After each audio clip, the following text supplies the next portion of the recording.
Assalamu alaikum, урматтуу достор, урматтуу көрүүчүлөр, урматтуу подписчиктер.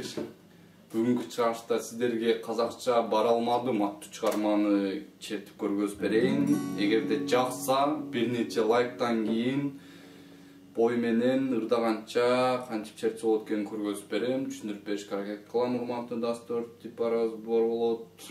Азыр бирок өзүм ырдабайм да эле терип чертип көргөзүп берем. Анда эмесе баштадык.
Тамаша. Кыскасы ушул, урматтуу достор. Эгерде ушундай болот десеңиздер, бой менен ырдаганча мындай түшүндүрүп, разбор кылып сиздерге көргөзүп берем, урматтуу достор.